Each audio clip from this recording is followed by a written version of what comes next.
NASA, going nowhere since 1958. If you've been paying any attention to the world around you, you have easily realized that almost everything is a lie. Dare I say, a conspiracy.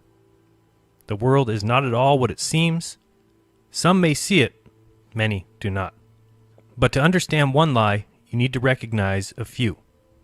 We need to think of all the lies around us, because every piece of the American way of life has sold out to corruption, big business, and government.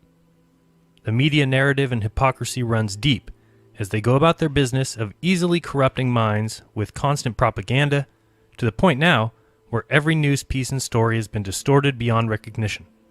And yes, even science has been tainted. Let's just consider some of the many lies, like sugar, marijuana, and tobacco science, or public water fluoridation into human-caused global warming and climate change science. How about GMOs and Monsanto, which is now owned by Bayer, which leads to big pharma and medicine, drug makers keeping you sick rather than healing you, flu shots and vaccines rather than the medicinal use and healing power of plants, which makes them no money, a healthy diet instead of low-fat snack cakes and packaged foods that are just making us fat and sick, bringing fear porn with infectious diseases, measles outbreaks, and Ebola, which fuels the healthcare industry and medical malpractice, biotech, pesticides, the EPA, and the lies continue onto the oil industry and free energy, down to the very education system that teaches it, as well as a false history, pushing Big Bang and evolution as science, with their dinosaur and missing link frauds, or teaching Common Core, simply public indoctrination programs. And then you have the college admission scams, and the universities creating huge student debt, putting people deeply indebted to the Federal Reserve banking system, which isn't even federal, onto the stock market, financial scams, and the rest of the lies. All of this in a free society, while being watched and tracked and managed by Google, Twitter, Facebook, Instagram, or even censored on YouTube, while Hollywood continues to corrupt the mind, pushing some alien agenda and a satanic message. And the music industry isn't far behind with their corruption. How about the kidnapping and human trafficking with child sex exploitation and the sexualization of minors, while pedophiles go free because of a corrupt justice system of lawyers, courts, and judges that speak another language altogether. All of it leads back to the government, which fuels the mainstream media with their hypocrisy and fake news stories. Every government agency is entirely corrupt and weaponized against the people. The IRS, the NSA, the NSF, FTC, CDC, DOD, EPA, etc.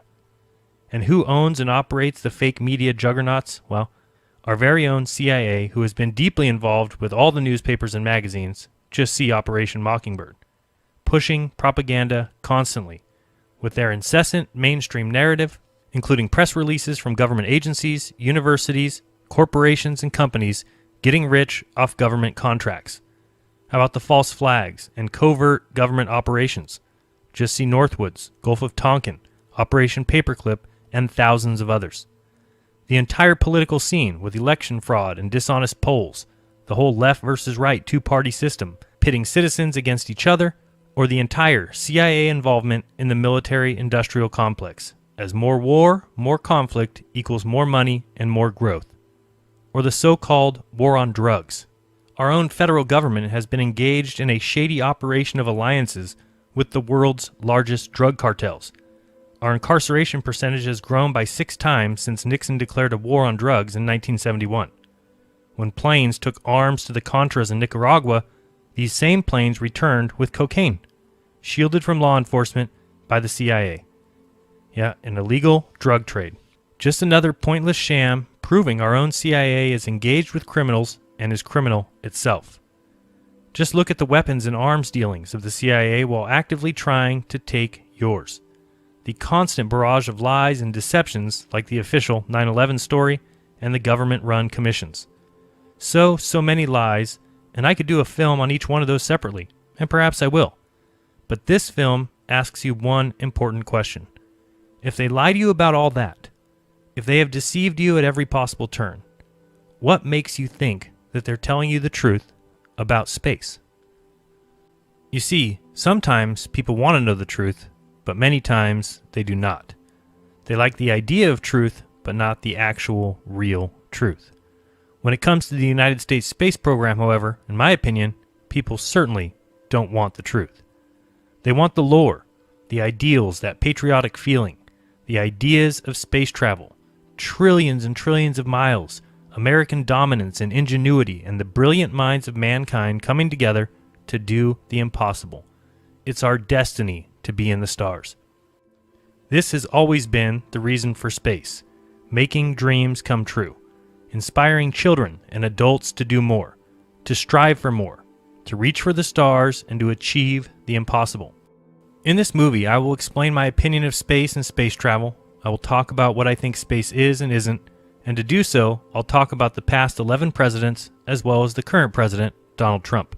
I'll go through the list of presidents and show that they have all cared little for space travel other than national prestige, and the reason for this, I believe, is multifaceted.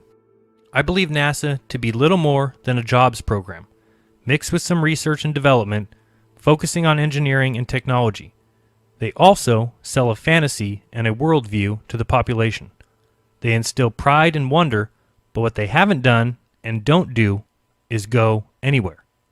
Hence the name of this film, NASA Going Nowhere Since 1958. Now, I could go deep into the various space-related deceptions and pick apart NASA films scene by scene, and while I'll do a little of that, this film is much different.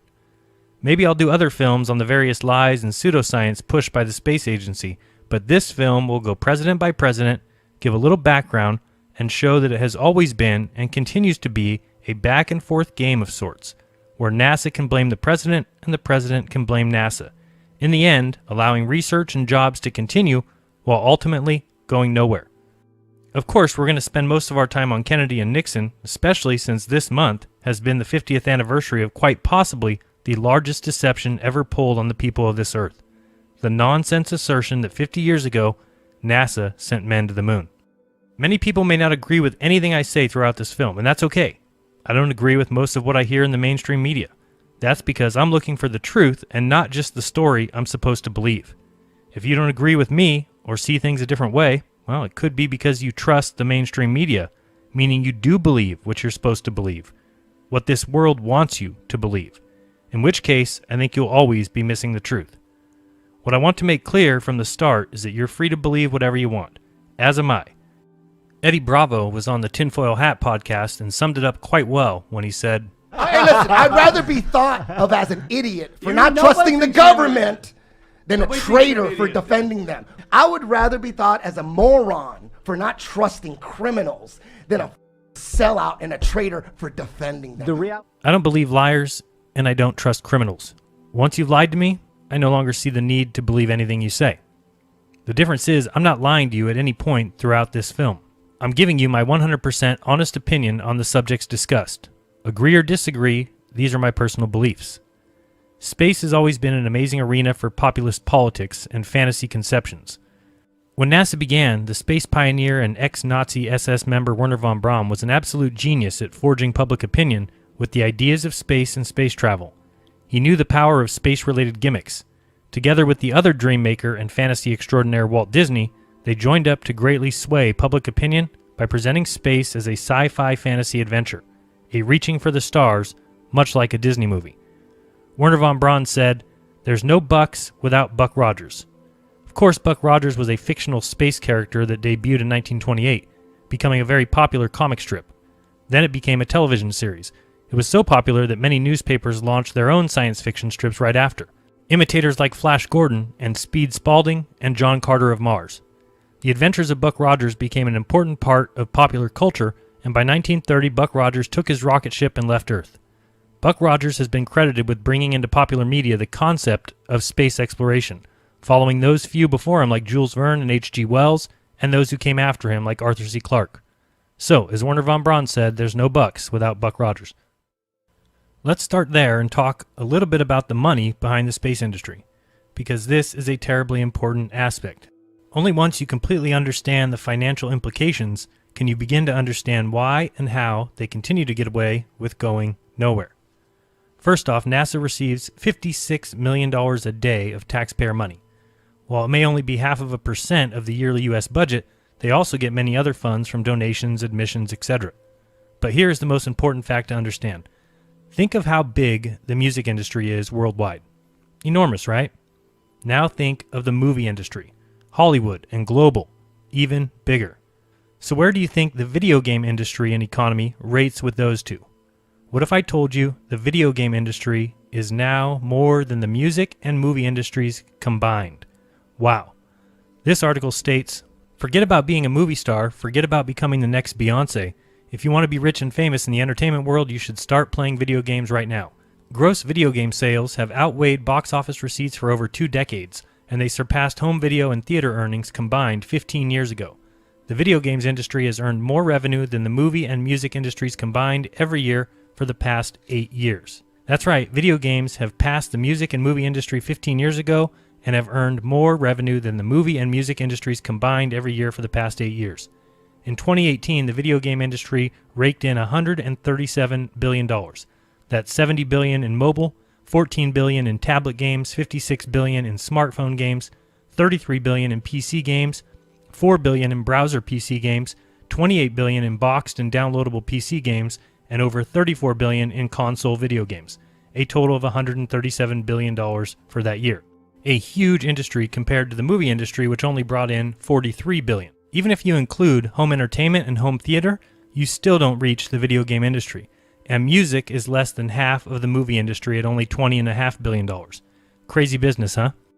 Can you imagine one of those industries just going away because people realized it was all a fraud? Well, not really, because people know those industries are entertainment industries, selling fantasies, right? So where do you think the space industry stands compared to music, movies, and video games? What if I told you it is almost double all of them combined? Shocked? Well, you should be. The space industry was at $385 billion in 2017. Video games were at $137. Video games plus the movie industry, plus the home entertainment industry, plus the music industry don't even reach the space industry. So now you can start to see why presidents stand behind it, why it is needed, because it makes so much money and creates so many jobs. Whether anyone goes anywhere or not, as long as you believe that they have gone somewhere or eventually will, the space economy continues to grow and thrive. So where do we go, Obama? The moon? Mars? You and I know this is a false choice. We have to fix our economy. We need to close our deficits, but for pennies on the dollar, the space program has fueled jobs and entire industries. For pennies on the dollar, the space program has improved our lives, advanced our society, strengthened our economy, and inspired generations of Americans. And I have no doubt that NASA can continue to fulfill this role. Both of these articles claim that the space industry will soon be a $1 trillion industry. From Space News, it says, forecasts that predict the space industry to grow to $1 trillion by the 2040s will require the development of new markets, even with the modest annual growth rates needed to achieve the goal. A panel session on June 26th at Space Frontier Foundation's New Space 2018 conference here noted that several reports in the last year by investment banks predicted that the global space economy, currently valued at about $350 billion, could grow to $1 trillion or more in the 2040s. And from the Office of Space Commerce, it says, today the global space economy is roughly a $400 billion economy, of which about 80% is commercial activity, and the United States claims a little less than half of that commercial activity. We used to think about space activities being concentrated in a few key areas, in Florida and California, and in this great state of Texas. But the fact is that there's not an area of this country these days that isn't deeply affected by the space industry. That's very exciting, and it is a very promising time for the space industry as we have the convergence of leadership, finance, and technology that is creating opportunity at unprecedented speed. We used to think about space as an area where some new development was a decade away, but in fact these days it might be just 2 years or 2 months away. Of course, always in the future. Not here yet, but it'll be here soon. Hi, I'm George Jetson, and I live in the 21st century. That's Elroy. You have to watch him or he'll track up the ceiling. Here I'm dropping Judy off at school. Blondes away! Oh, that's Jeannie, my wife. Rosie! Coming, sir. Are you starting to see NASA's role yet? Can you tell what importance NASA has? Make money, create jobs, inspire Americans, inspire the world, sell fantasy, but going anywhere isn't the important thing. whether it's in 1980 for those around in 1960, or in 2000 for those of us who were around in 1980, or in 2020 for those people living in the year 2000, or in 2030 or 2040 for those of us living now. We will be going to Mars, we will return to the moon, we will launch a James Webb telescope, we will land and mine asteroids, we will redirect an incoming meteor, we will send another rover to Mars, we will have a colony, we will have a lunar base and launching pad, we will have a drone fly above the moons of Saturn. We just need more money and more time. We will continue to provide jobs, we will continue to inspire, we will continue to innovate, and we will continue doing what we've always done since 1958. Going nowhere. So who knows about the deception, you ask? Do the presidents know? To be honest, I have no idea. It's just another lie that is told to the world population. One of the many, many deceptions. And who knows about it? I'm not exactly sure. But now, if you just think about it and look at what NASA has really provided, inspiration, you'll see it doesn't really matter who knows. Who knows if fluoride is harmful? Do dentists? Well, some, but they were taught it is essential to health. Do the presidents know? I don't have a clue. But all that's important is that I know and remove it from my life, much like I've done with the NASA storytelling. I know they aren't on Mars, and I know they aren't going there. I know no man has walked on the moon, and no man will. I've come to grips on that reality. Maybe some presidents know, others may not, but all of them realize the importance of telling people we have gone and will go again. Carl Sagan said, "One of the saddest lessons of history is this. If we've been bamboozled long enough, we tend to reject any evidence of the bamboozle. We're no longer interested in finding out the truth. The bamboozle has captured us. It's simply too painful to acknowledge, even to ourselves, that we've been taken. Once you have given a charlatan power over you, you almost never get it back." Again, to realize this fraud, you have to first accept that you've been lied to, and are being lied to. What will that take? Well, I'm not sure exactly. The evidence is everywhere. How about the quote by William Casey? And despite what you may hear elsewhere, it has been verified by a source who was there that the then CIA director, William Casey, actually said in 1981, "We will know our disinformation program is complete when everything the American public believes is false." Despite Casey being under investigation by Congress for being involved in a major disinformation plot involving the overthrow of Libya's Gaddafi in 1981, and despite Casey arguing on the record that the CIA should have a legal right to spread disinformation via the mainstream news that same year, this quote continues to be argued by people who weren't there and apparently cannot believe a CIA director would ever say such a thing. Well, but spreading disinfo is precisely what the CIA would and did do. This 1975 clip of testimony during a House Intelligence Committee hearing has the agency admitting on record that the CIA creates and uses disinformation against the American people. Do you have any people being paid by the CIA who are contributing to a major circulation American journal? We do have people who submit pieces to American journals. Do you have any people paid by the CIA who are working for television networks? This, I think, gets into the kind of getting into the details, Mr. Chairman, that I'd like to get into in executive session. At CBS, we had been contacted by the CIA. As a matter of fact, by the time I became the head of the whole news and public affairs operation in 1954, the ships had been established, and I was told about them. Or maybe this Bush press conference where he admits that the federal government has a long-standing practice of using prepackaged news reports and calling them news, when the government themselves has created them. Told us you had ordered your administration to cease and desist on payments to journalists to promote your agenda. You cited the need for ethical concerns and the need for a bright line between the press and the government. Your administration continues to make the use of video news releases, which are prepackaged news stories sent to television stations, fully aware that some or many of these stations will air them without any disclaimer that they are produced by the government. Comptroller General of the United States this week said that raises ethical questions. Does it raise ethical questions about the use of government money to produce stories about the government that wind up being aired with no disclosure that they were produced by the government? There is a Justice Department opinion that says these pieces are within the law so long as they're based upon facts, not advocacy. And I expect our agencies to adhere to that ruling, to that Justice Department opinion. This has been a long-standing practice of the federal government to use these types of videos. The Agricultural Department, as I understand, has been using these videos for a long period of time. The Defense Department, other departments have been doing so. It's important that they be based upon the guidelines set out by the Justice Department. Now, I think it'd be helpful if local stations then disclose to their viewers if that's, that this was based upon a factual report and they chose to use it. But evidently in some cases that's not the case. So anyway. The administration could guarantee that's happening by including that language in the prepackaged report. Yeah, look, oh, you mean a disclosure? I'm George W. Bush and I... Well, some way to make sure it couldn't air without the disclosure that you believe is so vital. Ken, I mean, there's a procedure that we're going to follow, and the local stations ought to, if there's a deep concern about that, ought to tell their viewers what they're watching. Yes, sir. Or maybe you need to hear an apology directly from Clinton about the thousands of government-sponsored experiments performed on American citizens without their approval. This report I received today is a monumental document in more ways than one.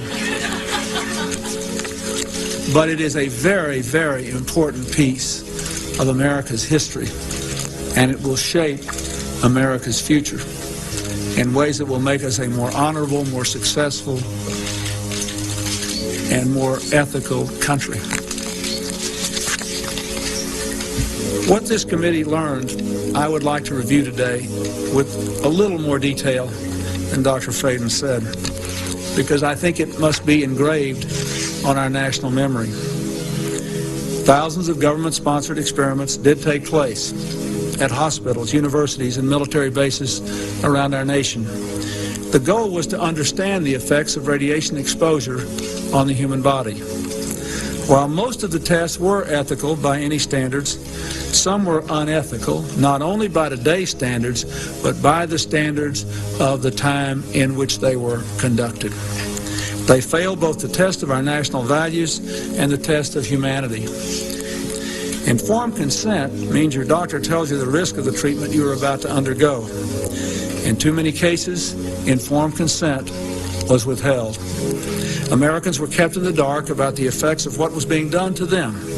The deception extended beyond the test subjects themselves to encompass their families and the American people as a whole. For these experiments were kept secret, and they were shrouded not for a compelling reason of national security, but for the simple fear of embarrassment, and that was wrong. So today, on behalf of another generation of American leaders and another generation of American citizens, the United States of America offers a sincere apology to those of our citizens who were subjected to these experiments, to their families, and to their communities. When the government does wrong, we have a moral responsibility to admit it. The duty we owe to one another to tell the truth and to protect our fellow citizens from excesses like these is one we can never walk away from. Our government failed in that duty, and it offers an apology to the survivors and their families, and to all the American people who must be able to rely upon the United States to keep its word, to tell the truth, and to do the right thing. Perhaps you need to read the released CIA documents stating that the CIA considered enlisting mafia gunmen from Sam Giancana's Chicago outfit to take out Castro. Luckily, Robert Kennedy was opposed to that plan, worrying that such a service rendered would make Giancana difficult to prosecute in the future. And as part of the anti-Castro Operation Mongoose, the CIA floated the idea of an Operation Northwood-style false flag attack on American soil in order to discredit Castro. We could develop a communist Cuban terror campaign in the Miami area, in other Florida cities, and even in Washington. We could sink a boatload of Cubans en route to Florida, real or simulated. We could foster attempts on lives of Cuban refugees in the American states, even to the extent of wounding in instances to be widely publicized. Exploding a few plastic bombs in carefully chosen spots, the arrest of a Cuban agent and the release of prepared documents substantiating Cuban involvement also would be helpful in projecting the idea of an irresponsible government. Which government do you think is irresponsible? And lastly, we can see that the CIA and NASA have been up to no good from the start. After Francis Gary Powers was shot down over the Soviet Union during a CIA spy flight on May 1st, 1960, NASA issued a press release with a cover story about a U-2 conducting weather research that may have strayed off course after the pilot reported difficulties with his oxygen equipment. To bolster the cover-up, a U-2 was quickly painted in NASA markings with a fictitious NASA serial number and put on display for the news media at the NASA Flight Research Center at Edwards Air Force Base on May 6, 1960. The very next day, Soviet Premier Nikita Khrushchev exposed the cover-up by revealing that the pilot had been captured and confessed, and espionage equipment had been recovered from the wreckage. It was not until April 2, 1971, that NASA received 2 U-2 aircraft for high-altitude research. These, of course, were the first U-2s to actually be operated by NASA, as opposed to the CIA or the U.S. Air Force. Now, all of this is meant to show you that you've been lied to, and you have every right to question what liars and criminals tell you, especially when they put it in textbooks and force it into the minds of children and put it in the mainstream news daily, which, of course, is made up of only some CIA employees. So the lies are obvious and the lies are many, but do you still believe them about space? Well, I don't. And now we can begin with the presidents. So why the presidents? Well, the president is not only commander-in-chief, he's the commander-in-chief of NASA. NASA is an administrative function in our government, and it reports directly to the President of the United States. It is the president and his staff that set NASA's agenda and request the budgetary resources needed to carry it out. So no one other than the president ultimately has greater influence over the direction and the pace of the U.S. space efforts. Congress then has to approve it, but normally makes little to no changes to the presidential recommendations. When it comes to the presidents, in my mind, the job is pretty simple. You toe the line, you make a splash if you need it for re-election, celebrate the so-called achievements to show that you care, speak softly of tragedies, but ultimately you can't make NASA do anything or go anywhere. Up first is Dwight D. Eisenhower, president from 1953 to 1961. His vice president, of course, was Richard Nixon, hand-selected by Prescott Bush. He announced in 1955 that the U.S. would launch a satellite a few years in the future. I guess it takes a long time. But he was beat to the punch when Russia launched Sputnik in 1957. They say this is why he signed legislation that started NASA, but he wasn't too worried about Sputnik, as he called it one small ball in the air. But the public was scared, so NASA to the rescue. He didn't think we needed a civilian space company, thought everything should go through the DoD, but Nixon and LBJ convinced him. Remember, the Texas connection. Prescott handpicked Nixon, and LBJ was the Senate Majority Leader. Eisenhower believed anything space should be all DoD, so much so that he decided the astronauts should be all military. Makes sense, right? Guys who have taken an oath of secrecy? But he saw what Russian propaganda had done, and so followed the leader. Calmed the public fears with NASA and his calming voice from space in 1958. The world got to hear his voice from a tape recorder on a satellite. Hilarious. Listen in. We have on tape or recorded the voice of the President of the United States as it's being broadcast to Earth from our great satellite put into orbit last night. Through Radio Press, WBAI, and this particular program are able to bring you the voice of the President of the United States as it is being endlessly repeated in the endless orbit around the world, a voice addressed to all men everywhere. This is the President of the United States speaking. Through the marvels of scientific advance, my voice is coming to you from a satellite circling in outer space. Through this unique means, I convey to you and to all mankind America's wish for peace on earth and goodwill toward men everywhere. And so NASA was created, an open and transparent agency in contrast to Russia. Speaking of which, check out the movie The Cosmonaut Cover-Up to see how deep the Russia lies ran. Even Nikita Khrushchev's son, Dr. Sergei Khrushchev, speaks to the massive lies and the propaganda. How massive? Well, now they don't even think Yuri Gagarin was the first man in space. Just another guy on a reverse bungee jump, really. They even delete cosmonauts from photos. It's pretty funny. and not too bad if you like that kind of documentary, so check it out. Here's a small clip. After several decades of propaganda, lies, and official denials, the truth about one of humanity's greatest achievements can now be told. He gave NASA the Army's Jet Propulsion Lab, JPL, and the German rocket team led by Nazi Werner von Braun. Remember, Jack Parsons was a principal founder of JPL with his Suicide Squad. Lastly, Eisenhower had no desire for a space race or moon mission, well, because he wasn't up for re-election. He leaves quietly, handing space off to Kennedy, but does leave us with 2 warnings. One of them we've all heard many times before. We must guard against the acquisition of unwarranted influence, whether sought or unsought, by the military-industrial complex. The potential for the disastrous rise of misplaced power exists and will persist. We must never let the weight of this combination endanger our liberties or democratic processes. The second one you may never have heard before. Let's listen in. Yet in holding scientific research and discovery in respect, as we should, we must also be alert to the equal and opposite danger that public policy could itself become the captive of a scientific, technological elite. A scientific, technological elite. Well, doesn't that certainly sound like what we have today? A scientific space agency that is allowed to go nowhere, constantly, changing plans every few years, spending huge amounts of money and resources, but never really getting anywhere, literally. But they keep being handed dollars and creating jobs, buying equipment, funding research, but all of it just seems to keep going round and round. Next up, we have John F. Kennedy, president from 1961 till his assassination in 1963. His vice president, of course, was Lyndon B. Johnson, someone instrumental in NASA's start.